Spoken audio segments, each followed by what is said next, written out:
Proceeding, basically, there are 4 elements that I have to receive information regarding.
The information you are about to see, much of which has gone unreported until now, will shake the very foundation of the government's cover story about what happened in the Murrah building in Oklahoma City on the morning of April the 19th, 1995. The news staffs of ABC TV and radio, CNN, Associated Press, as well as those of Time and Newsweek magazines, have known most of these facts for several months. They have chosen to ignore everything that does not seem to further incriminate the FBI's designated guilty parties. For the next 90 minutes, settle back in your easy chair and place yourself in the jury box. You will be seeing evidence that the juries in the real-life trials of Timothy McVeigh and Terry Nichols may never be allowed to see. Some time ago, a number of calls came into our network here at White Springs that indicated something was very wrong in the Oklahoma bombing matter. Families of the victims spoke out. They said things were not as the national media was portraying supposed facts. We started looking into the Oklahoma bombing and became more and more concerned, to the point where we commissioned this team to take cameras, investigators, and reporters to Oklahoma City and elsewhere to try to put the pieces together. Expensive, dangerous, but somebody has to do it. What follows now is their report. Hi, I'm Pat Shannon. Over the past 5 months, I have had 5 separate trips back to Oklahoma City to investigate those mysterious bombings. As you can imagine, it must have been a horrible and a terrifying scene that morning. Men and women went to work just as they'd always done and suddenly died. Trusting parents took their children to a daycare center on the 2nd floor, which just happened to be positioned to where it took the brunt of the 7 floors of concrete above it falling. And 19 children were crushed to death that morning. President Clinton, if you remember, came on the following Sunday to a memorial service for those children at one of the churches in downtown Oklahoma City.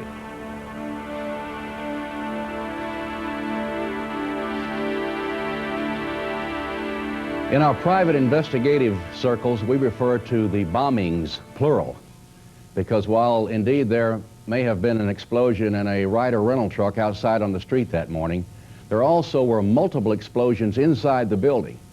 Now, why the federal investigators and the establishment media refuse to acknowledge these facts, we cannot say. Why the BATF refused to answer any questions? For 35 days, they were challenged on no one being in their offices that morning. They were finally forced to yield to pressure when a mother who had lost 2 of her babies in the nursery that day came forward on national television to challenge them. At which time a director, District Director Les Martz from Dallas, said that indeed there were 5 agents in the building. In fact, one of them, their local director, Alex McCauley, was riding on an elevator at the 8th floor with the DEA agent, and at the moment of the explosion, they fell to the 3rd floor. But Les Martz lied. Our later investigation proved this. Did Timothy McVeigh and Terry Nichols really pull off the greatest mass murder in American history? Would a 26-year-old Timothy McVeigh, with just a few years in the military, have the experience and the knowledge to be able to do this? And if so, would he be stupid enough to drive up the highway at 85 miles an hour with no tags on his car? And if he were stopped by the highway patrolman, Charlie Hanger, as he was, would he hesitate to kill one more after murdering 169 people? Why would the President of the United States and his Attorney General make accusations of people and groups around the country, accusations that they knew not to be true? Why did the governor of Oklahoma, Governor Frank Keating, attempt to thwart a member of his own party, Representative Charles Key, who simply wanted and asked for an independent investigation outside of the auspices of the FBI? These are a few of the many, many questions we've been pursuing all summer and will pursue in the next 90 minutes or so. But when we finish, you may have more questions than answers. J.D. Cash is an investigative reporter whom I had the good fortune to meet on my second trip to Oklahoma, and who has worked very closely with me on this case. He is a lawyer who at age 40 retired from his business in Tulsa with enough means to pursue his long-suppressed desire to be a writer. When the explosions in Oklahoma City captured his attention, he immediately began to investigate the discrepancies in the accepted story, the single blast theory.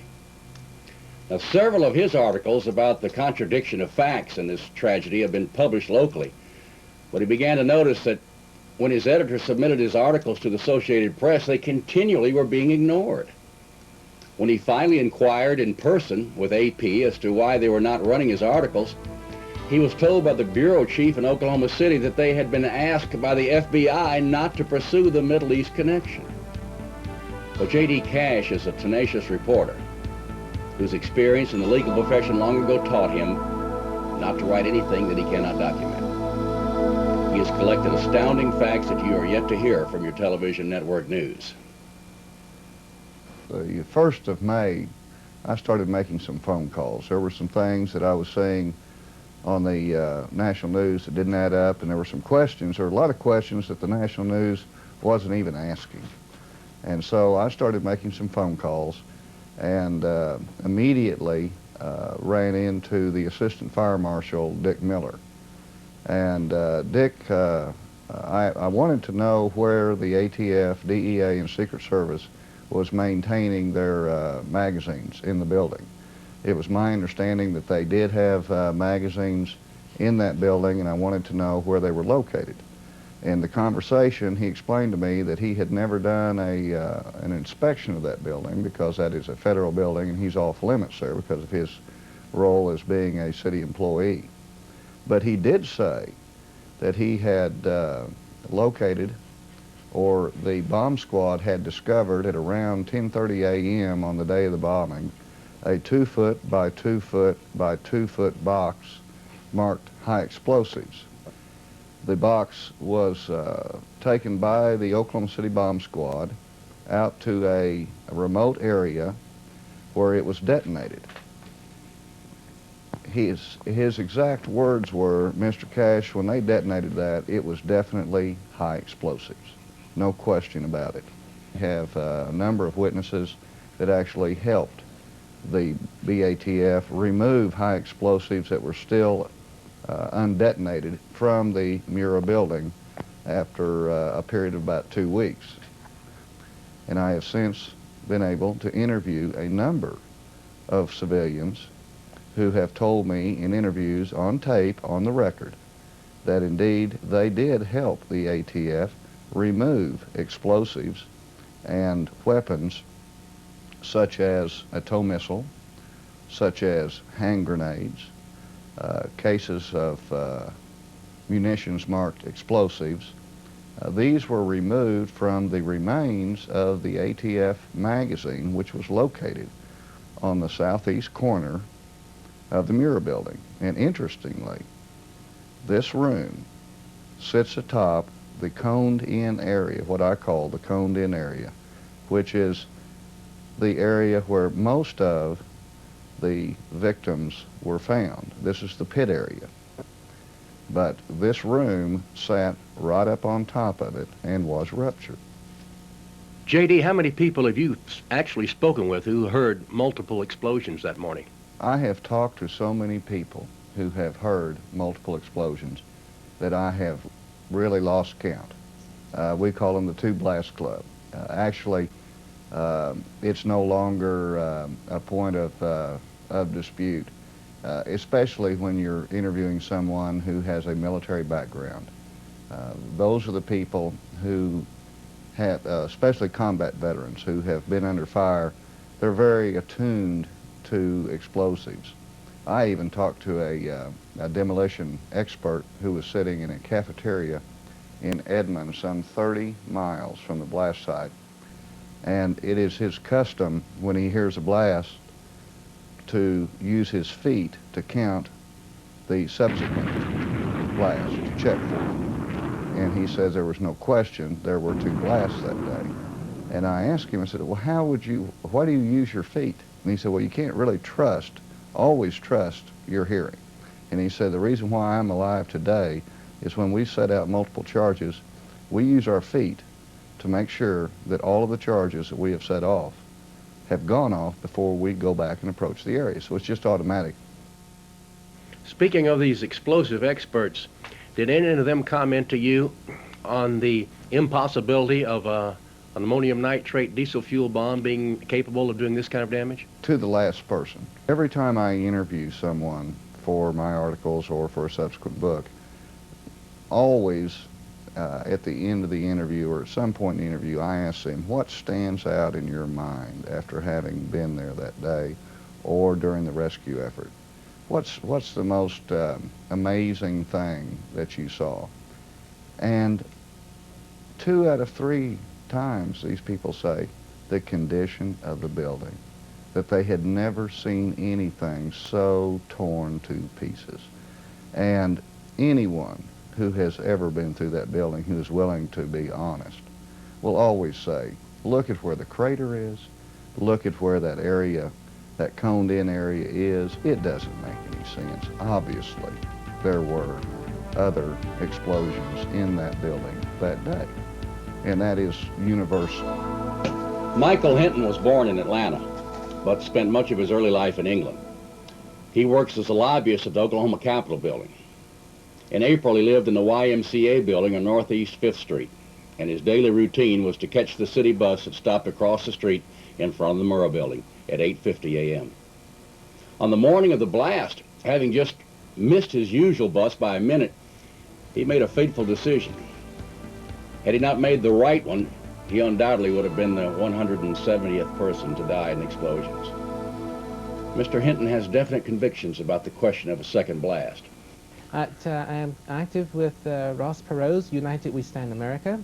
I was a federal law enforcement officer for nearly 22 years. That included the military service. And I'm here actively in the Oklahoma City area where I'm continuing my duty and service to my country.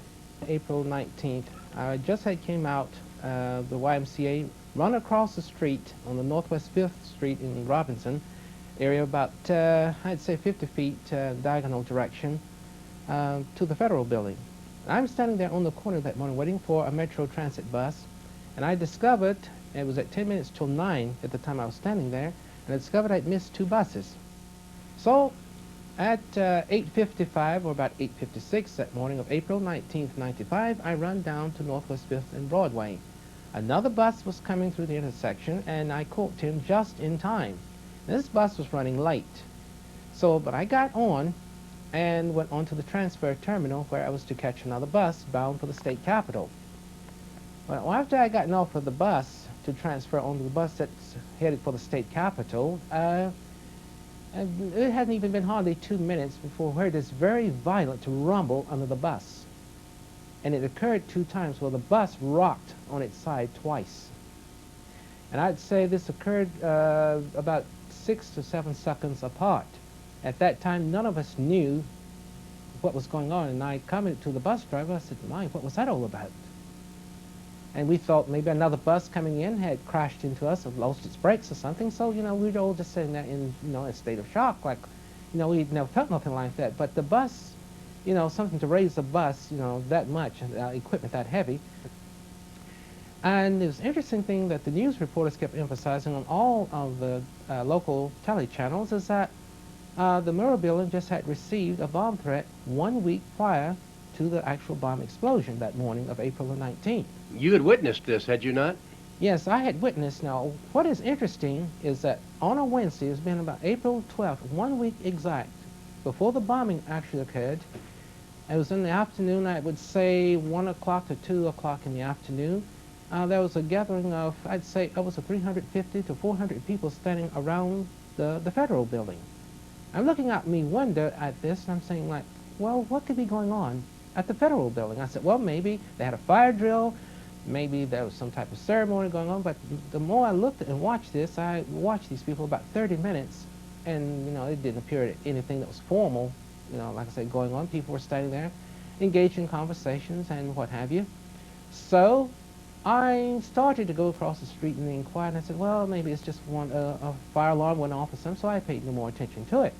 But on the morning of the bomb explosion, and they were emphasizing that the Murrah building had received a threat, the thought came to me then, well, what I had observed out my window 1 week prior, that may have what was going on then. Was there any doubt in your mind or anyone's mind that there were two incidents here, 5 or 6 seconds apart? Well, I can't speak for the other passengers. I can only speak for me. What I personally heard and know for myself, that there were two distinct explosions that I heard, and the bus responded twice by rocking on its side like it did. In fact, in that second explosion, I thought, well, for a while there, the bus is going to turn over.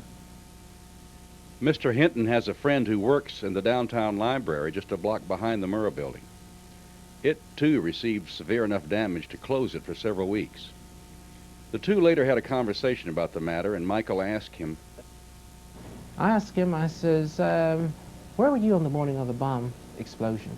He says, Michael, I was right here in the library. I says, how many explosions did you hear? He said, I heard what appeared to be 2 distinct explosions and possibly a third. Despite the best efforts of the authorities, the two-blast theory rolls on. More witnesses come forward. Jim Ferguson is a heating and air conditioning engineer and a foreman in charge of many of the downtown federal buildings in Oklahoma City, and of course at one time the Murrah building. His office is downstairs in the United States Courthouse, and he was on the scene doing rescue in less than 1 minute after the explosion. And his version of what happened destroys almost every major point of the government story. When I asked Jim if he had heard 2 explosions, he answered as if I had naively asked him if he still believed in Santa Claus and the Easter Bunny. Why, heck yeah, I heard 2 explosions, he told me. Everybody in town heard 2 explosions. His wife, sitting at the table, then told us that she and her mother-in-law, Jim's mother, were at the farmer's market, about 1.5 miles southwest of the Murrah building that morning. They heard the first explosion, turned to see what was going on, saw a cloud rising from the Murrah building, and about 5 or 6 seconds later, she described it, saw a second mushroom cloud rise from the building following a second explosion. ABC Television's Good Morning America wanted to talk to the maintenance crew at the federal buildings. Jim Ferguson, of course, was part of that. And all went well until he began to tell about bullets zooming by his ear a half an hour or so after the explosion when he was doing a rescue on the 3rd floor. Cameras began to roll again as excited reporters jumped forward with their pads and pencils to hear this man's story. He said, I was in Vietnam. I know what bullets going by your ear sound like. And they said, what are you talking about? And he explained that the cache of ammunition from the 9th floor, where the building had ruptured, had dumped into the automobiles down on the ground, and the fires there were setting off ammunition, and bullets were zinging by Jim's head. It's made a great story, a human interest story, a blockbuster of a story. But when it got to New York, someone chose to cut the segment, and it was never aired. I asked Jim if he had trouble breathing once he was inside the Murrah building. He said yes, he was there in less than a minute. In fact, the dust was still rising. I said, what about gas? What about fire? And he was very emphatic and said there was absolutely no gas, no flames in the Murrah building. We spoke with the Fergusons at their home on the night of Wednesday, June 14th, 1995. The next afternoon, June 15th, I reported this story over the People's Radio Network nationwide. A few days later, Jim had a visit from 2 FBI agents. And it was for this reason that he subsequently refused to go on camera with us for this documentary or even be interviewed by anyone else. You could call him another witness intimidated by those who were supposed to be attempting to solve the crime. Now, I'm not an explosive expert by any means, but however, to a man, you should know that every explosive expert, from former Navy SEALs to civilian owners of demolition companies that we talked to, have all told us that an ANFO bomb, that's ammonium nitrate fuel oil, ANFO. An ANFO bomb has 2 glaring signatures, nitrate gas and fire. Even after the flames are out, you can't go near that scene for an hour or 2 without a gas mask. If the FBI and the control news media were seriously looking for the real facts of the case, would they not attempt to draw conclusions from the evidence of witnesses such as Jim Ferguson? His testimony not only strengthens the likelihood of there having been multiple bombs on the scene, but all but eliminates the possibility of this damage having been caused by an ANFO explosion. The evidence shows that if there even was an ANFO bomb outside, it was only large enough to cause a diversionary effect, strong enough to destroy not much more than whatever vehicle carried it and maybe some windows, but thereby igniting the numerous car fires in immediate proximity and allowing its nitrate gas to dissipate quickly into the open air. According to every independent expert we spoke with, the truck bomb simply could not have been large enough to cause the massive damage seen at the Murrah building. J.D. Cash and I had been wondering how so many ATF agents appeared on the scene so suddenly after the explosion. And if they actually were at work that morning, why were they outside the building and not in their offices on the 9th floor? This became a national issue on May the 23rd, on the day of the demolition, when Edie Smith was on CNN following the demolition of the Murrah building.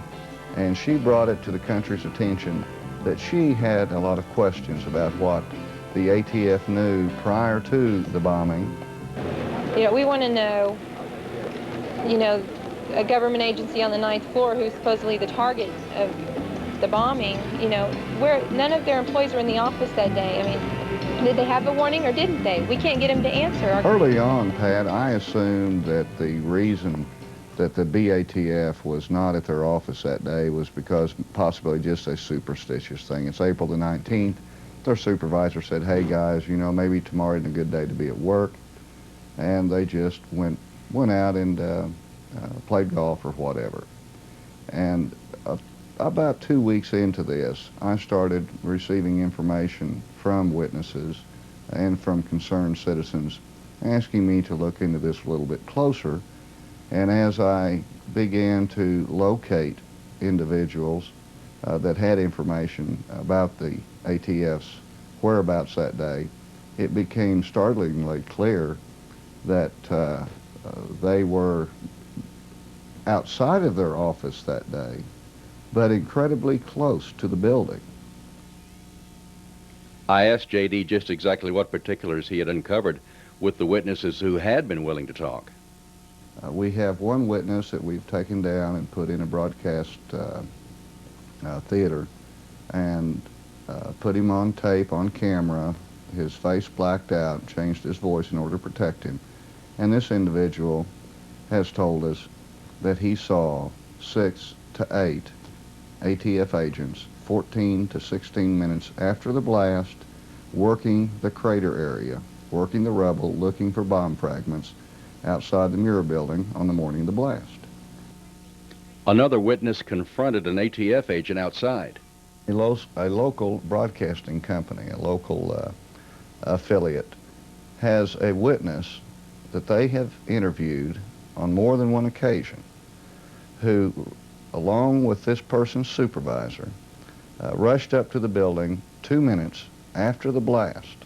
And the first person that person encountered was a jacketed ATF agent. And when I say jacketed, I'm talking about their raid jacket where their initials are clearly marked. This witness told the television interviewer, that he looked up at the 9th floor. Now, this particular person happened to know, because of his wife's position with the government, he happened to know that ATF officed in that building.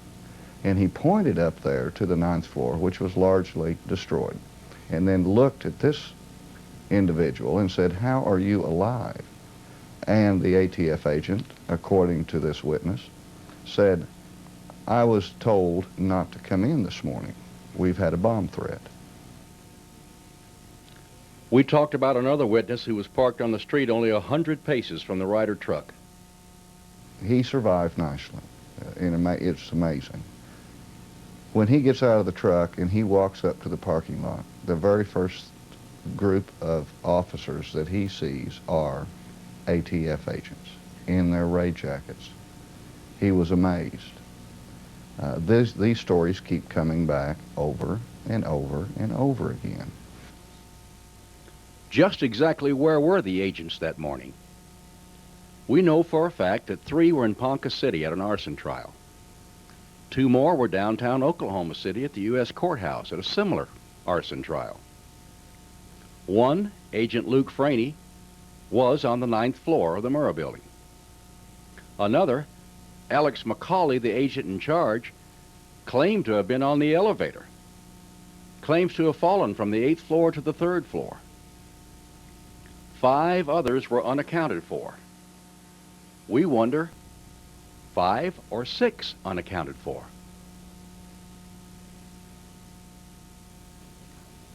Les Martz put out a memo to all the ATF and IRS offices across the country saying that Edie Smith's accusations were groundless. That not only were ATF personnel victims, but they were heroes doing rescue. That Alex McCauley went on a 5-story free fall in the elevator. But the inspectors at the elevator company said, no way.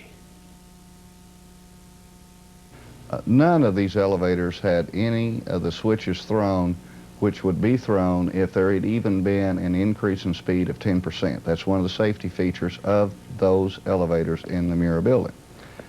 And I asked him, I said, well, what about a free fall? I asked this of 3 or 4 or 5 of these gentlemen.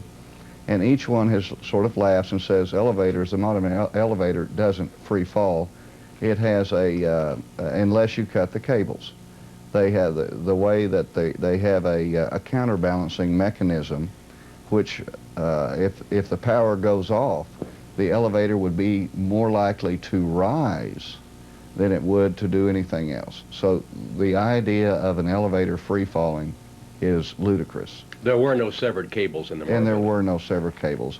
The bottom line is, this story, which has been put out in news releases by the ATF, is not correct. It is not accurate, and they should have done a better job than this if they were trying to account for where Agent McCauley was. At the close of our interview, I requested that J.D. Cash give us his summation of what we will call our theory number 1. With 3,500 pounds of pressure or more, C4 will be detonated. There's 2 ways to detonate it.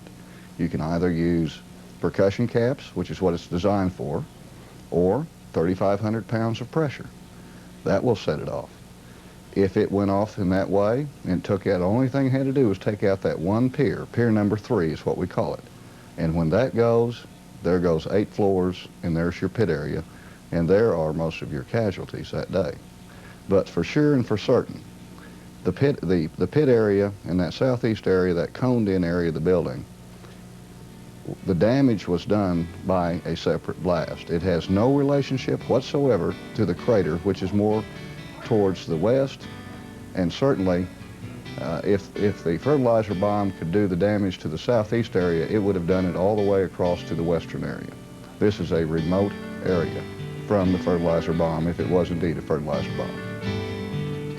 Representative Charles Key is a 41-year-old businessman and not a lawyer, he's quick to point out, now in his 5th term as a member of the state legislature. Many of the victims' families live in his district, in the western portion of Oklahoma City. Mr. Key sensed there may be an ongoing federal cover-up in this case and attempted to initiate a legislative investigation conducted by a House committee. His efforts were swiftly foiled. We asked for the Speaker of the House to appoint a special House committee, not a joint Senate House committee, not one created by the governor or anyone else, but a House committee, because the nice thing about members of the House, they have 2-year terms, they're closely aligned with their constituency because of that, smaller constituency, so typically the House feels a little bit closer to the people and moves a little bit quicker on things. And that's why I asked for a House committee investigation. We asked the Speaker of the House to have an interim committee special investigation. We do that all the time, like probably most legislative bodies do. We have interim committee studies. So this wouldn't be anything that would be out of the ordinary except the topic involved. And we were flatly turned down. Much like the governor said, the Speaker said that we should have more faith in the investigative bodies, and that any information we had should be turned over to them.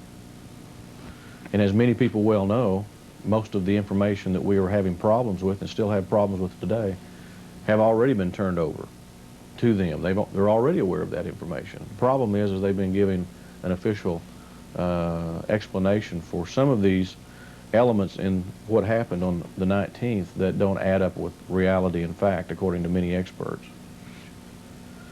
Do you feel like there's some kind of cover-up going from the federal side of the fence? I'm convinced that there are some, at the very minimum, there are some in the government that are covering up certain information. Now, whether there's a big conspiracy, an overall cover-up of some big conspiracy, we don't know. But we all have a right to know, especially the people in this city, in this state, and the victims and their families that were affected by this. So this was your whole idea in having an independent investigation.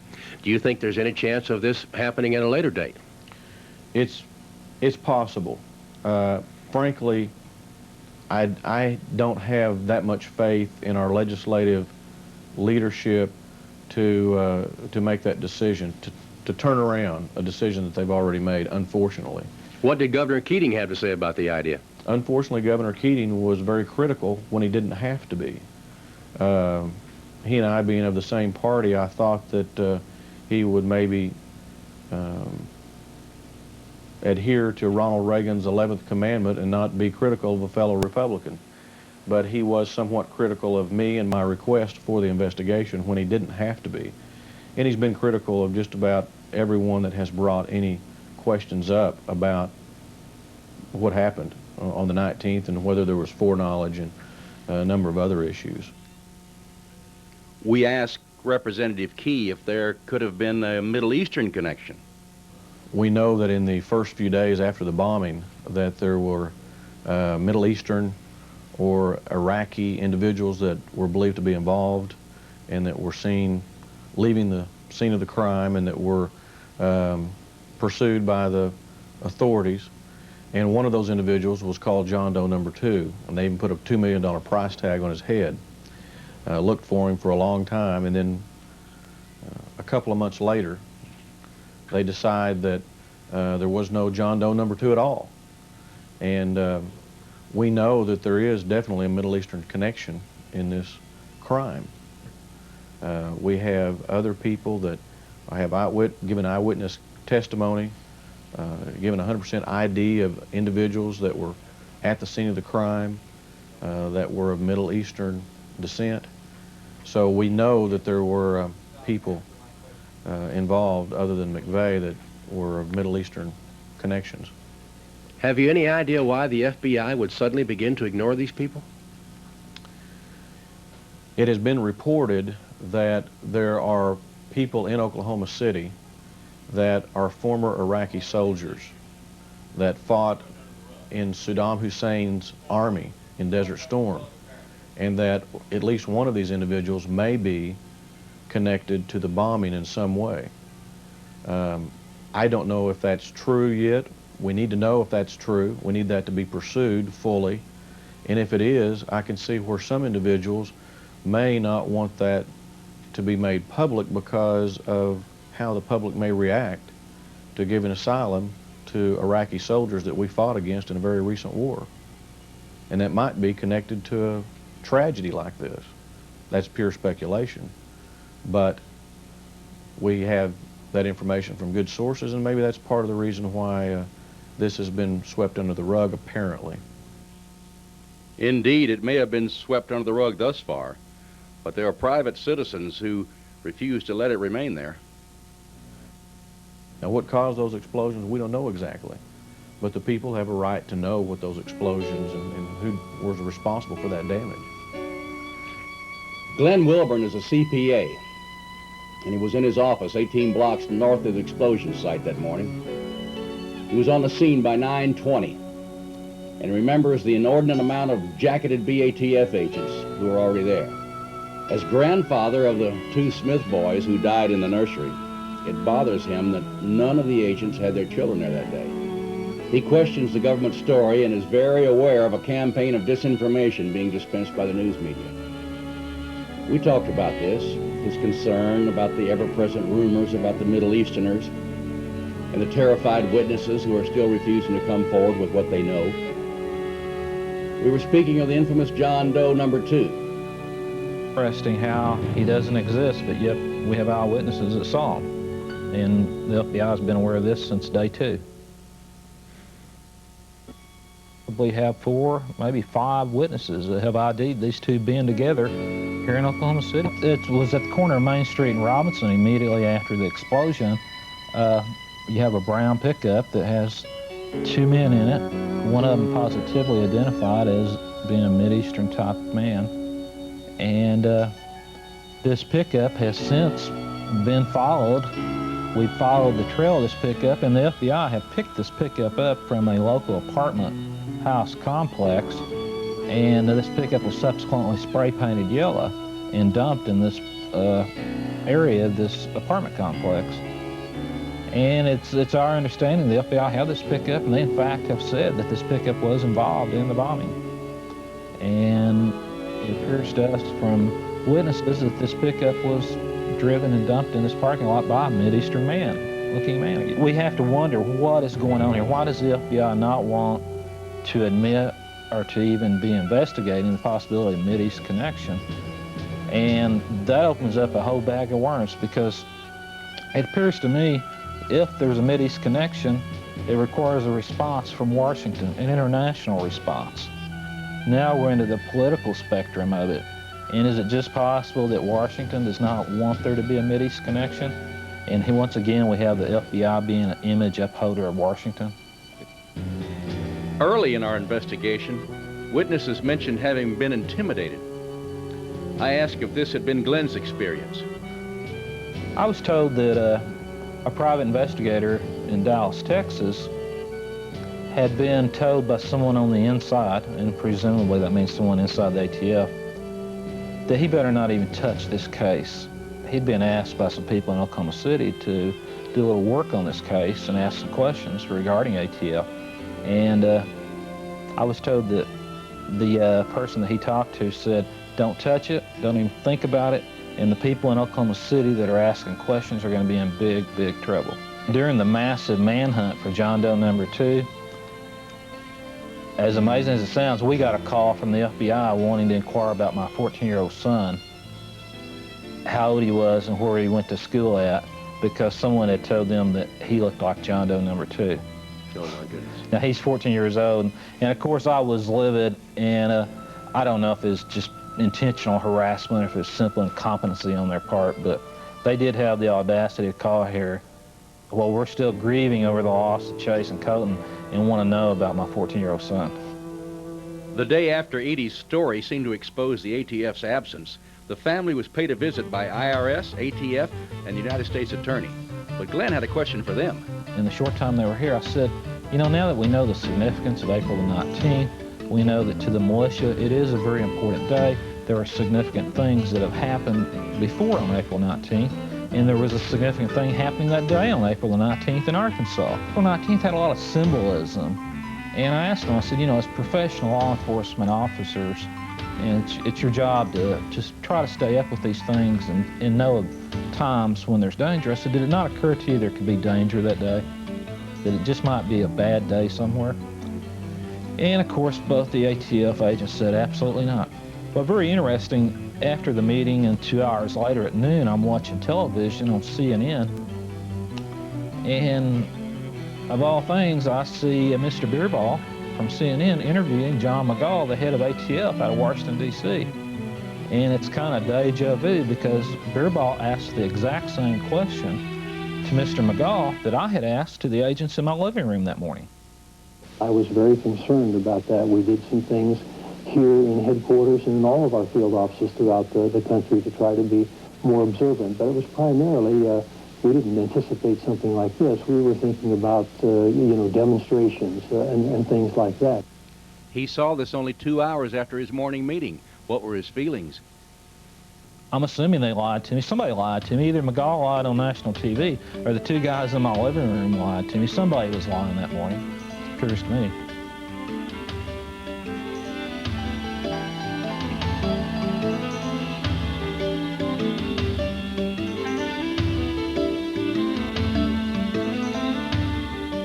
So were there 2 blasts or even more?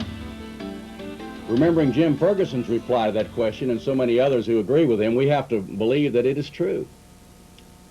Now we know that it to be a slight exaggeration that everybody in town heard 2 blasts, because many people we interviewed who were inside the Murrah building at the time heard no blast at all, and at first thought they'd been hit by an unexpected tornado. But many more on the outside, such as Michael Hinton on the city bus, heard and felt 2 definite and separate explosions. Here we have an opportunity for you, the viewer, to be an on-the-scene ear witness. At 9:02 on the morning of April 19th, there was a meeting going on in the conference room of the Oklahoma City Water Board, which was housed across the street and only 100 feet or so west of the Murrah building.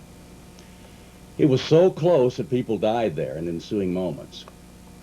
Now here's a tape recording of that meeting that was taking place. You may decide for yourself how many blasts you are hearing amidst the pandemonium. We begin 9 seconds before the explosion. With regard to this proceeding, basically there are 4 elements that I have to receive information regarding them.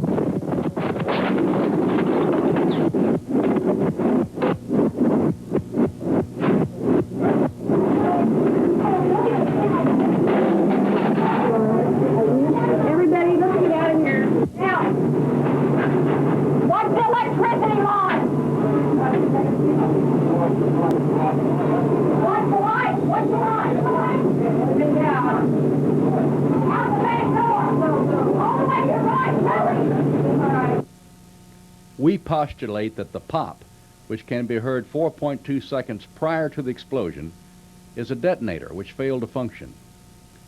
Explosives normally have a backup detonator. We propose that this is what triggered this blast. Experts have stated that the ANFO blast should have lasted 5 seconds. The recorder had an auto gain control which was activated by the intensity of the sound of the blast. The top of the sound was cut out for almost 10 seconds. Only overlapping explosions could have caused the auto gain control to remain engaged for this length of time. There was at least one other tape recorder operating in the vicinity that morning. An attorney was drafting a letter to his dictating machine at the time. Now, although the lawyer's office was farther away from the scene than the water board building, and the fidelity of the recording is not as good, the same details are obvious. A pop precedes explosion by precisely 4.2 seconds on this one too. This data, of course, is insufficient to reach any firm conclusion.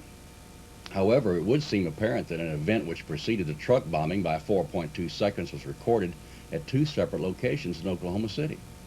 This, coupled with the information recorded by the seismograph machines in Norman, should have been cause for further investigation. Dr. Charles Mankin is the man in charge of the Oklahoma Geological Center at Norman, which is 16 miles south from downtown Oklahoma City. His credentials are impeccable. His knowledge of the celebrated seismogram from 9:02 a.m. on April 19th may be surpassed only by that of his colleagues, Drs. Ken Luza and Ray Brown, who also just happened to concur with Dr. Mankin.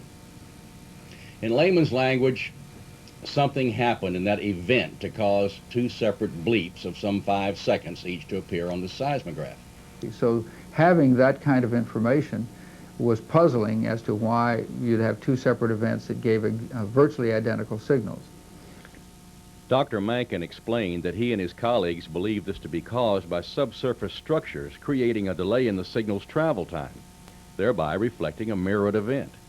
However, he was quick to point out, so while that explains the rationale for the two different signals, we're still left with the issue of how do you explain the duration of each of those signals. the seismic evidence combined with the audio recordings points to a dual explosion larger than possible with a single ANFO bomb. This precludes the theory of McVeigh and Nichols acting alone, unless it can be proven that one or the other was inside the building that morning.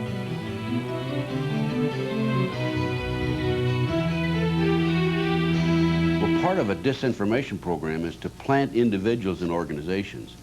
This is common. The intelligence community, particularly CIA, is known for coming in with cults, planting them there, their own people, provocateurs, having them become leaders of the cult, and then control the cult. And also in these disinformation programs, they will plant somebody, that person will be a rabble-rouser, it'll give the government an opportunity, an excuse to come after that particular organization. It's very common. Ted Gunderson is a retired senior special agent in charge of the Los Angeles office of the FBI. Today, he's a private investigator, and renowned trial attorney F. Lee Bailey once dubbed him as unsurpassed by any in the country. Supporting theory number one, we have presented 11 thought-provoking points. With the introduction of Ted Gunderson, we move to our theory number two. Similar to the position of so many others, Mr. Gunderson's lifetime of experience prevented him from believing the news stories about an ANFO bomb being solely responsible for this enormous destruction.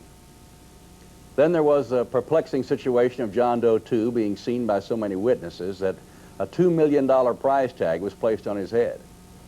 In early June, the Justice Department removed this reward offer, with Janet Reno saying at a news conference, John Doe is no longer a suspect. John Doe 2 is a joke. I mean, the early news report said that John Doe 2 was seen with McVeigh in Michigan and in Kansas and in Arizona. And now the government comes up and says, oh, and also in Kansas he was seen renting the truck with him, right? Now the government's coming up, oh, it's just by coincidence that this particular person that they drew the artist's conception from happened to be in the rental shop at the same time, had nothing to do with McVeigh. This all doesn't make sense. And now the latest thing, as of this date, is that these are two guys, McVeigh and Nichols, out having a beer, decided they hate the government, went down there and blew up the federal building. That's a joke. Why are the national media ignoring this real information? It appears to be factual that you and General Parton and others are uncovering. They're ignoring you, and they are chasing this apparent folly. I don't think they're chasing anything. I think this is part of the disinformation program. I've penetrated... So it's by design. It's by design. Investigator Gunderson alleges that he has, with others, infiltrated several clandestine organizations whose modus operandi is to compromise political figures and thereby dictate their voting behavior, a technique that has now been expanded to include key figures in the national news media to further the organization's own agendas. It is clear from Pat Shannon's own research that the national news media are aware of the major differences between the evidence and the official version of events in Oklahoma City. However, they still choose to support the official story.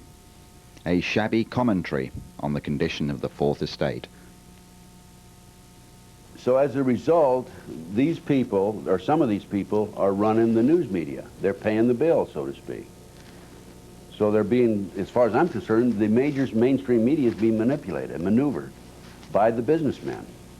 They don't dare come forward with this two detonations and these other theories. Ironically, according to Anthony Summers' new book about your former boss, J. Edgar Hoover, those are the tactics that he became infamous for using from about 1930 to 1970. Well, let me put it this way. I don't think we have time to go into J. Edgar Hoover. I will defend him as a great leader, and he put a great organization together. We had no corruption, virtually no corruption at all when he was the head of the FBI. So I don't think we need to get off onto that subject, but I'll say this, that we didn't have the corruption in the... Ted believes that often the national media will pretend to be interested in things that they really are not. April the 26th, I learned that ABC Television and 4 other members of the media had been into the University of Oklahoma, obtained the information about the 2 detonations. Then about 2 weeks later, ABC TV came to town, called me from a motel, said they wanted to interview me and wanted my material.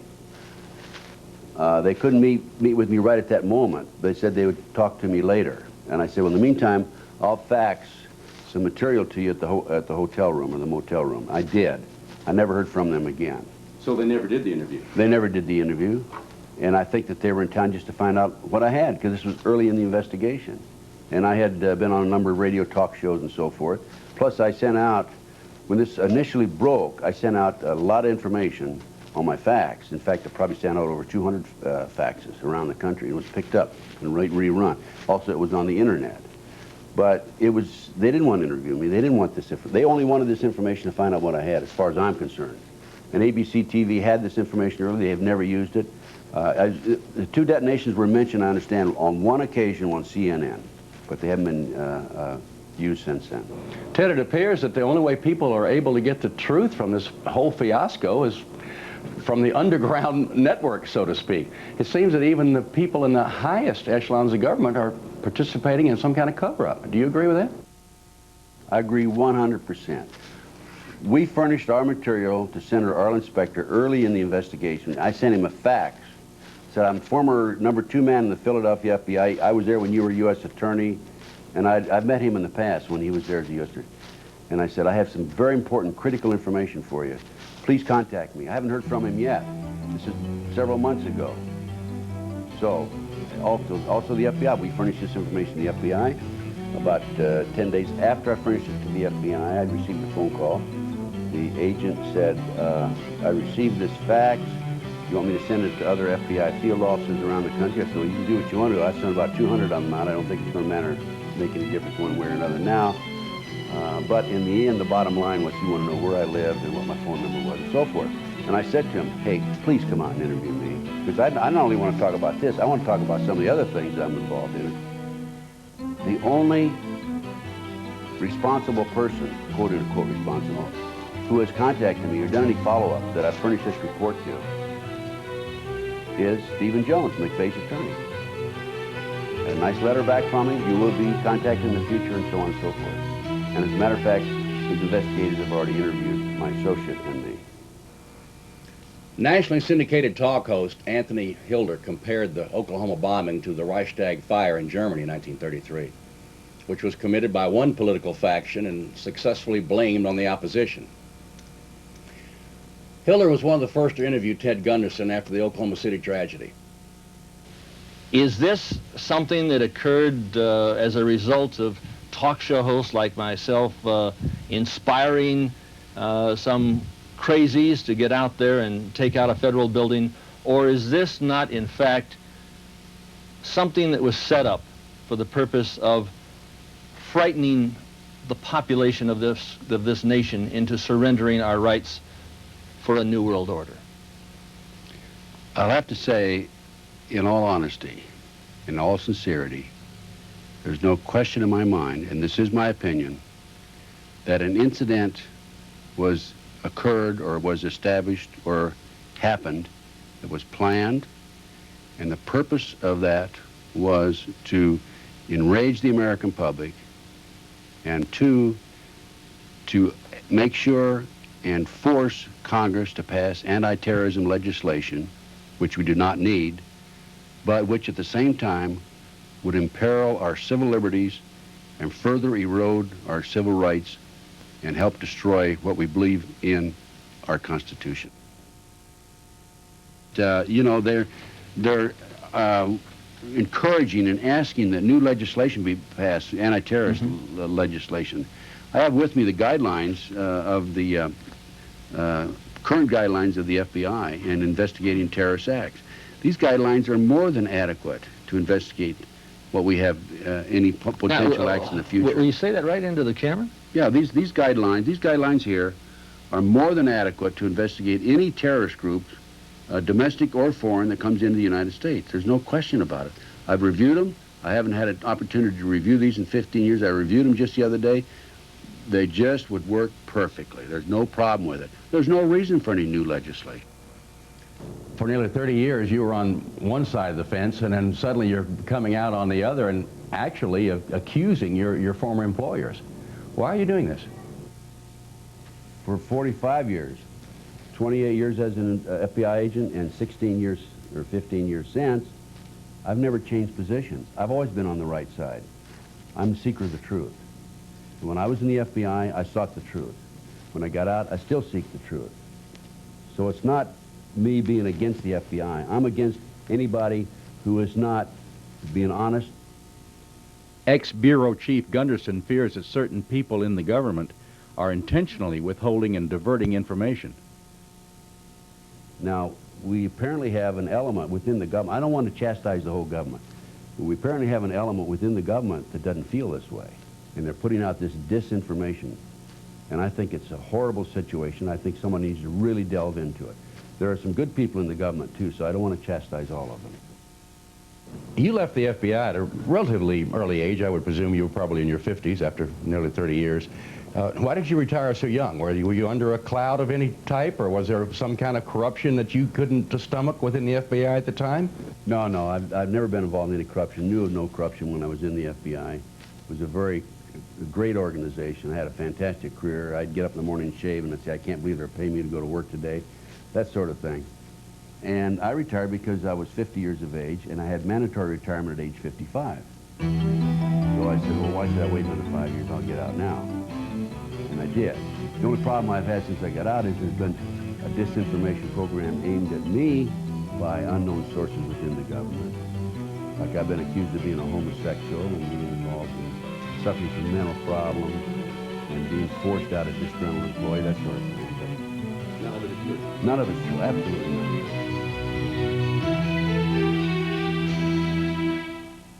Mike Reconnoisseur is probably one of the 12 most brilliant men on earth. This man is known to us only as Ray, and he agreed to go on our cameras only on the condition that his face be shadowed. He was recruited into the CIA by a 20-year veteran operative to work with one Michael Reconnoisseur. They were to build portable electronics labs to intercept communications. These were highly technical and sophisticated command posts known as C3I, which stood for Communication, Command, Control, and Intelligence. We're being fed the information secretly, and we know what's going on. I would prefer believing General Parton's explanation than the ANFO explosion. Of course, we have our own definition of what happened. Their own definition of what happened is the super bomb, which has been touted for months by Ted Gunderson on talk radio. Now, the way our pineapple bomb works is that a cloud of aluminum, silicate, lead azide, and a few other ingredients is set up so that a specific chain molecule exists, permeates the air all the way around the pillars and so on and so forth. And this cloud is energized with a high voltage pattern, a specific high voltage pattern, which produces a sort of a stairway pattern in the molecular structure of the cloud. Part of that pattern is a hydrodynamic generator, a hydrodynamic power generator, an energy source, shall we say, permeating the cloud, which is then energized with another energy source and then detonated. And this causes the cloud itself to explode in such a fashion so that if the cloud is circulating around the pillar, then it crushes the pillar from all sides and turns that pillar literally to dust and leaves only the rebar behind. So if you've got this cloud permeating all the way around the first floor, wherever it is, anything in its path gets crushed, imploded to dust instantaneously. And when that happens, of course, there's nothing left to hold up the floor is above, so bang, they come down like a pancake. How does this coincide with the 5 or 6 second differential seen on the seismograms from Oklahoma Geological Center? Well, the delay in the two detonations is very critical. In fact, it's one of the most critical aspects of the bomb that gives it away. And so I'm not going to comment how accurate the seismographic delay is. I'm going to say that it's within the accuracy range that it should be to fit our bomb signature. Could your bomb have been numbers 2 and 3 that people heard? Absolutely. In fact, that's what I'm proposing that happened. The number 1 was the ANFO, number 2 was the setup explosion, and number 3 was the final detonation. Michael Riconosciuto. He's currently serving a 30-year sentence in the South Carolina Federal Penitentiary. He and Ted Gunderson have been acquainted for more than 15 years. They worked together on cases that resulted in 5 murder convictions. Michael Riconosciuto is one of the developers of the barometric bomb. However, he claims that in 1991 he was framed on drug charges by factions in the government in order to get rid of him. His documentation of being drug clean and company tests for years prior to his arrest tends to substantiate this. Investigator Gunderson and I traveled to a federal penitentiary in South Carolina. We wanted to talk with Michael Riconosciuto about his drug conviction and also about this super bomb, which the government denies exists. Looking at General Parton's photographs, they very dramatically show the elements of the structural steel rebar protruding in the bomb debris. And this is a type of damage that is not possible with an ammonium nitrate fuel oil or ANFO type bomb. An ANFO bomb has a lot of gas pressure and very little brisance or shattering power. And at the range that that bomb was detonated, to do that type of structural damage this far into the structure, here you can see on the columns here the pieces of rebar completely exposed. Ordinarily it would take a contact type explosive to do that kind of damage. We ask about telltale signs. The signature is one of blast damage or shattering power, which is characteristic of a very high order explosive. The detonation velocity of our bomb is in excess of 20,000 meters per second. There is no known chemical explosive that has that much brisance. It is a type of explosive detonation device which is developed out of the nuclear weapons program. And this is not your garden variety detonator circuit that you would find in, say, the DuPont Blaster's Handbook, which is the Bible of the commercial explosives industry. Even in ordinary conventional military explosives, you would not find a detonator of this sophistication. The only place you find this sophistication is in nuclear weapons triggers. Are you then saying this was a nuclear weapon? No, this is detonated by the type of device which is used to initiate a nuclear weapon, which is non-nuclear in and of itself. Riconosciuto believes that there are no conventional explosives in existence capable of doing the kind of damage evident at the scene. Ted, this building was rated better than seismic zone 1. And any engineer familiar with the basic Roerich equations on stress, structural stress, would be able to tell you that this damage pattern is very unusual. And for a conventional explosive to do this kind of damage, where there's a marked demarcation from Class A to Class C damage, in other words, total destruction to moderate damage, it's just a technical impossibility.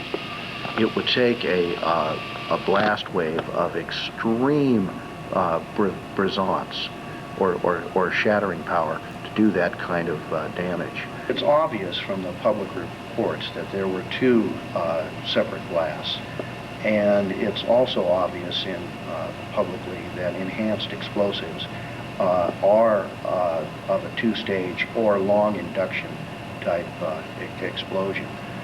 There are, however, certain details which are classified, and this type of knowledge is highly specialized, and your average person on the street, or even your average explosives engineer, would not be aware of this type of technology. When was this bomb developed? This bomb was developed in the late 70s through our company, Pyrotronics Corporation, which was a parent company of Hercules Research. And then we went into a joint venture with the Wackenhut Corporation.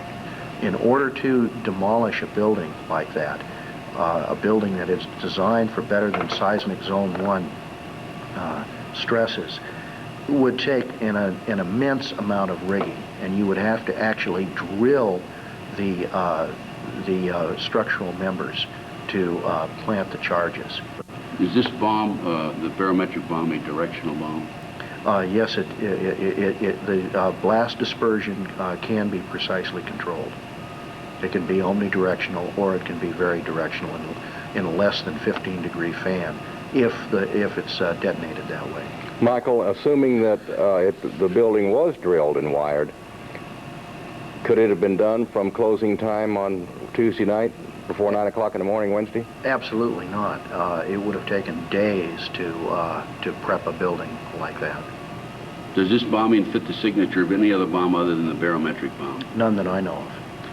Do you have any knowledge of the barometric bomb ever having been used before other than during experimentation?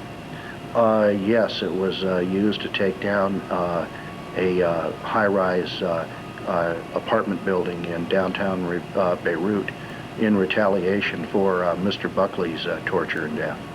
What year? That would have been in 1984. And who was responsible for that? Who had control of the bomb at that time that did this? Our friend. I don't want to. I don't turn the camera off.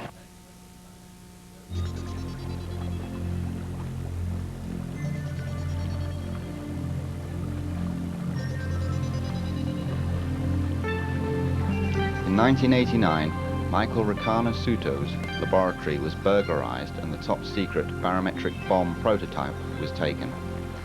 He believes that the drugs were planted at this time, which led to his conviction and 30-year sentence in 1991. This has become known as the Aberdeen burglary.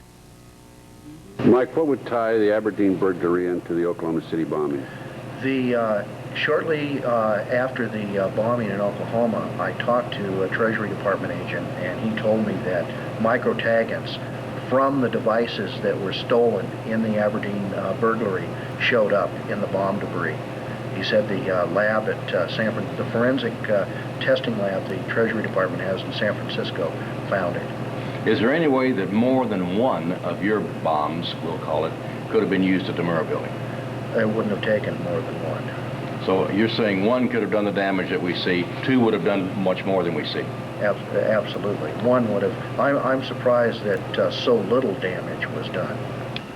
The microtaggants are required by law in commercial explosives in the United States, and they're like a serial number, and they will survive a blast. And that way, the forensic bomb investigators can recover bomb blast debris and identify the source of the explosive if it was a commercially made explosive in the United States. The components that we were using in our research program were required to have microtaggants in them in case anything ever happened to them where they got into the wrong hands. Your contacts in ATF, have they told you that this is the bomb that could be traced back to Aberdeen, Washington? They told me that the microtaggants from the detonators that were reported stolen in the police report that we filed, that Raymond and Carl Worth had filed with the Aberdeen Police Department, are the ones that showed up there specifically. In the Oklahoma City bombing? Yes. If the testimony from these ex-government agents is true, It points to a much more ominous bomb being present at the Murrah building on April the 19th, 1995.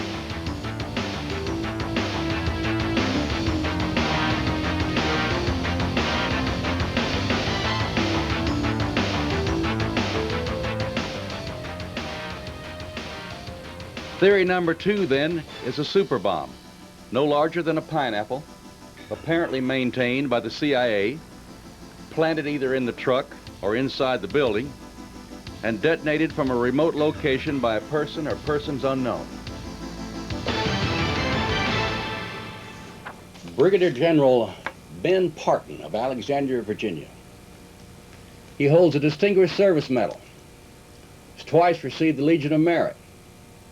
He was a distinguished graduate of the Air War College. He holds 2 master's degrees and is a candidate for a PhD. His expertise over most of his 31-year career in the United States Air Force was demolition, and he headed up the Explosives Research Laboratory for the Air Force. He knows how buildings fall and what the identifying signs are as evidence of detonation after they have fallen. He could tell immediately, from nothing more than pictures in magazines, that the American people were not being told the truth about the Oklahoma City tragedy. In mid-May, a 7-page letter went from the retired Air Force general to Senator Don Nichols of Oklahoma, imploring the senator to take steps to stop the demolition of the Murrah building on May the 23rd. To allow this building to be demolished would be tantamount to the commission of another crime. At a minimum, it would be destruction of evidence, said the former high-ranking military officer. We caught up with General Parton in Albuquerque, where he was presenting all these findings on the subject to a large audience at the University of New Mexico.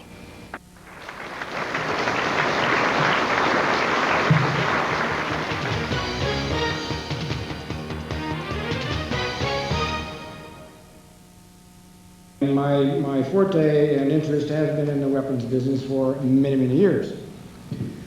And when I saw the circulated, published information about the bombing in Oklahoma, I just knew there was something phony about it. Number one, the pictures were grossly asymmetrical, and you just don't get that with bomb damage. The level of damage for the size munition they were talking about was incompatible with the damage to the building.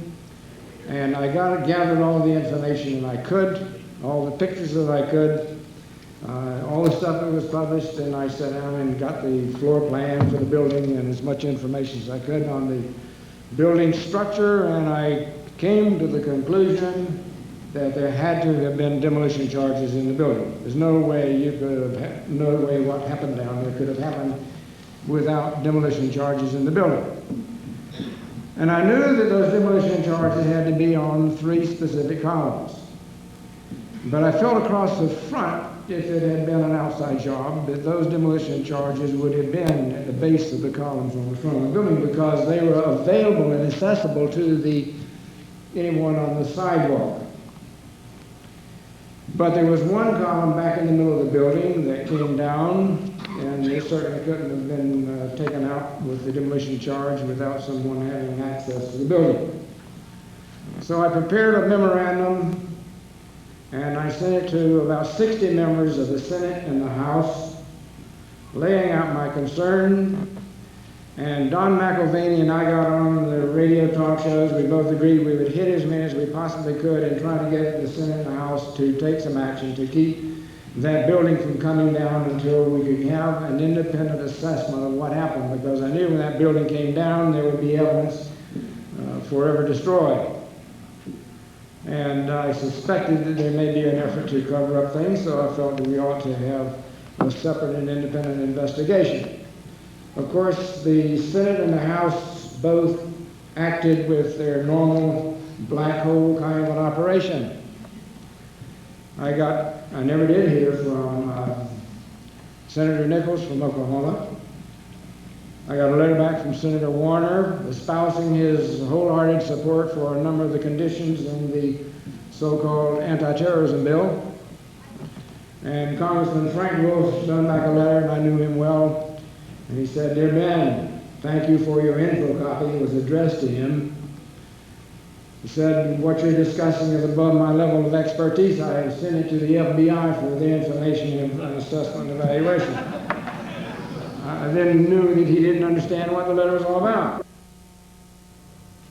Disgusted with the attitude of Congress and dissatisfied with the government's clumsy explanations, General Parton personally carried his investigation to Oklahoma City.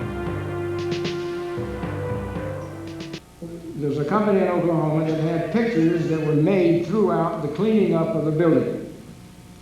They hauled over 315 ton truckloads of material away from that building, hauled it out to a landfill, smashed it down with equipment as much as they could, covered it up with dirt, put it behind a chain link fence with guards on the gate. So if that's not a figurative and a literal cover-up, I don't know what is a cover-up. Was this destruction of evidence precipitated because the government prosecutors feared the remaining forensic evidence might clear their official suspects, McVeigh and Nichols? Or would it have proven ATF, DEA, and Secret Service carelessly stored dangerous explosives on the 8th and 9th floors?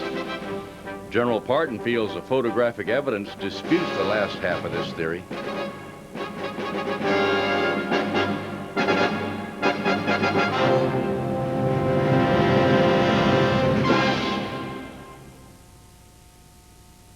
And here is the stub of column B3. And the top of that column is at the 3rd floor level. And if you examine that column closely, you can see that the rebar is still sticking out the top, and it has all the appearance of a demolition charge, the kind of damage you'd get from a demolition charge at the top of that column, where it had a juncture with floor number 3. General, would you explain to us the particulars, what your message is? What are you trying to get across? Well, I'm trying to show, with this layout of the building structure, the pattern of damage that was done to the building from whatever was doing damage. And what I found that you had demolition charges in the building plus the truck bomb outside. Now this is the pressure pattern that you would get from the truck bomb located at this position. And that's about the size of the explosive charge of 4,800 pounds of ammonium nitrate with enough fuel on it. And even though you had about 500,000 pounds out here per square inch, by the time that pressure wave got to the first point of contact with the building was right here, you're down to about 375 pounds per square inch. Now the columns with the X's you've marked are on the 3rd floor. The columns with the X's I marked are the columns that I concluded were taken out by demolition charges. At the 3rd floor level? At the 3rd floor level. A blast. There was a blast from the truck bomb. There was? There was a blast from the truck bomb. But not strong enough to damage the header or blow it in. That's right. But the, as I indicated, there is the evidence from the pictures that show that these columns were failed by demolition charges. With evidence inside, was it really necessary to destroy the Murrah building? General Parton asked that question too. And I talked to the architect, as I indicated before, and the architect told me, and this is the one who was there supervising and advising on shoring up the building. He said the building that was standing was sound. It was his recommendation that the building be rebuilt because everything still standing was structurally sound, and he felt the building could be rebuilt. Pat Shannon asked General Parton if this could have been a staged event in order to accelerate the passage of anti-terrorism legislation currently before Congress, which, if passed, would undermine American civil rights. These are his conclusions. They were federalizing crime in this country when the Constitution clearly leaves it in the local level, in the state level. They were giving the FBI and the BATF and any law enforcement agency in this country powers over the American people that the American people had never seen before. It's the same kind of power over the people that the Gestapo in Germany was exercising and the KGB in Russia were exercising. And I just didn't want to see that imposed on the people in this country. Now we come to our 3rd and final theory. 3 columns on the front row and 1 in the 2nd row were taken out with 4 strategically placed charges. As in theory number 2, the ANFO bomb outside in the truck was no more than a diversionary tactic and did little damage. So we have 3 possible scenarios now. 3 situations that could have happened. None of which fits into the government's cover story of a single ANFO explosion on the street and of Tim McVeigh acting alone. However, we believe we can correctly assume that there was an ANFO bomb that exploded in a truck outside the Murrah building. So at this point, we must suppose that one of 3 things happened. First, Tim McVeigh, along with John Doe 2, whoever he is, and acting in concert with absolutely no one else at the scene, parked the truck loaded with explosives, ignited it at the scene with the fuse or from a remote location moments later, and set off the blast. They were not aware that explosives had been stored on the 9th floor by DEA, BATF, and the Secret Service. The truck explosion on the outside triggered the cache on the inside a few seconds later. This would account for the multiple explosions heard by hundreds of witnesses and even captured on tape, as well as the 2 separate shakes on the seismograph, 5 seconds apart. One can imagine the embarrassment, not to mention the liability, the agency would shoulder if these facts became public knowledge. Therefore, it was in the best interest of the government to demolish the building to prevent any further investigation. But we know also from the unanimity of opinion of the multitude of experts that this alone could not have sheared the columns and cut this kind of pattern through the structure. Therefore, we must eliminate this supposition almost as quickly as we consider it. The second and third possibilities involve more intrigue and provide even a more sinister answer to the question of why this gigantic effort at a cover-up. Now let us assume for a moment that John Doe 2 is leading Tim McVeigh around by the nose, coercing him into buying the fertilizer, renting the truck, etc. But John Doe 2 is also working closely with the government, relaying all the information to them, unbeknownst to Tim McVeigh, of course. Tim, then, is the inveterate and the classic patsy, much as was Lee Harvey Oswald in 1963. So when the truck bomb goes off at 9:02, the barometric super bomb described by Gunderson, Ray, and Reconnaissance is triggered by a Confederate in an unmarked helicopter, which was seen above the building by several witnesses at the time of the explosion. On the surface, this theory seems to have merit, but it simply does not and cannot fit, again, the pattern of destruction.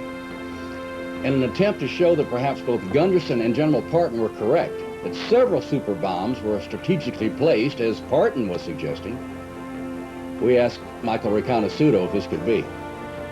He vetoed the idea immediately. His barometric bomb was just far too powerful. Any more than one of these bombs would have left far more devastation than we already see. In our third case scenario, we had the conditions presented by General Parton, and the facts seem to make his the strongest case of all. Remember, he's a bona fide demolition expert from the United States Air Force, and of the precise ilk the government would have brought forward a long time ago if his testimony had been favorable to them. Of course it's not. His scenario could have included Tim McVeigh only on the fringes at best, and certainly not the mastermind. You see, both General Parton and the BATF are very aware that if Parton is correct, and he is certain that he is, it would have to involve duplicity at the highest levels of government. Those columns could not have been drilled and wired, and those charges so strategically placed without a team on the inside. Some say that this would have taken several days and not feasible because the activity would have been witnessed by too many people. But General Parton says the columns did not have to be drilled and wired, not even wrapped, he says. He says a bucket full of C4 or C5, maybe a cubic foot in size and weighing about 60 pounds, placed next to the columns he's identified would have had the sufficient power to shear those columns, turn the concrete to powder, and leave only the rebar as evidenced. This operation could have been performed in 10 minutes, said General Parton. And we found that to be interesting. The building foreman told us that there was no security in the Murrah building after 11 o'clock at night, when the cleanup crew left. Only a night watchman who patrolled the area around the U.S. courthouse.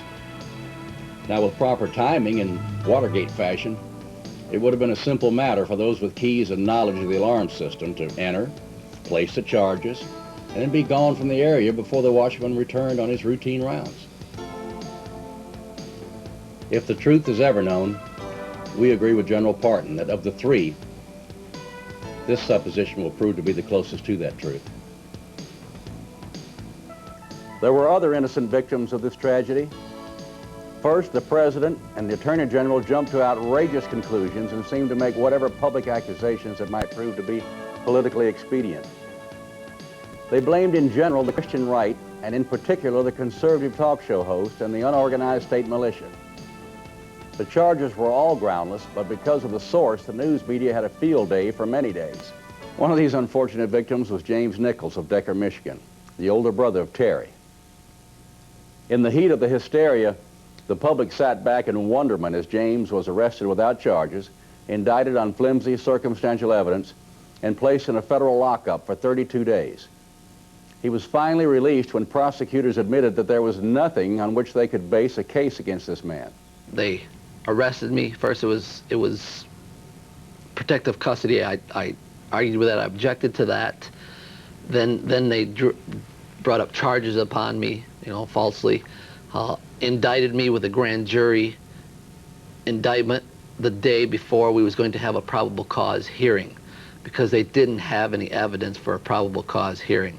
So they used the prosecutor's grand jury rubber stamp. Afterwards, they let me out. Finally, after 3 court hearings, the judge said that he sees no evidence. They presented no evidence to connect me. And then Janet Reno come on last Thursday, the 10th of August, I think it was, said that I'm totally exonerated. They had no evidence. Well, if they didn't have any evidence after another 60 days of surveillance and investigation, how did they have enough evidence to put me in prison to start with? Another tawdry example of the victimization of survivors is the Edie Smith and Kathy Wilburn story. So then all the letters that you received from the Red Cross, none had any money in it? No, they didn't. And they were opened no matter how it was addressed, and this became a concern to me because there was such a massive volume of mail. And I was wondering, why were they opening our mail? So I called them. I picked up the phone and called them. The first person I talked to said, "Dad, we don't open the mail." I said, "Well, ma'am, I wouldn't make up this story or lie to you." I said, "Our mail is certainly being opened." And they referred me to Dee Jackson, the head lady of Red Cross, as I understand it, here in Oklahoma City, and she said, "We don't open the mail." And I said, "Well, our mail is being opened. Can you, and she said she'd check into it. When I talked back with her, we were told that she would put a stop to them opening the mail, but the mail was being opened because they were protecting us from hate mail. Red Cross was afraid that since Edie had had 2 children murdered, that people were going to send hate mail to her. Did that ever occur? No. Who would write hate mail to someone that had their children murdered? We never got one unkind letter. The people that took the time to write to us were people that were wanting to console us and extend their sympathies. There was never any hate mail. It has been said many times that those that do not know the past are condemned to repeat it. But how will we ever understand this incident in the recent American past if we are confined to the headline version, which seems to be designed for public consumption in the interests of protecting a few very powerful people? And while we cannot yet be sure of what did happen that dreadful morning, these months of research for this documentary have made us absolutely certain of at least 2 issues. Firstly, a single ANFO explosion in a truck outside the building was not solely responsible for the enormous destruction and unprecedented loss of life. Secondly, as General Parton wrote to Congress, the effort required to mastermind and execute this intricate operation does indeed pale in comparison with the effort taken to cover it up. We must agree with Chuck Harder's opening statement. There is something very wrong with the Oklahoma story.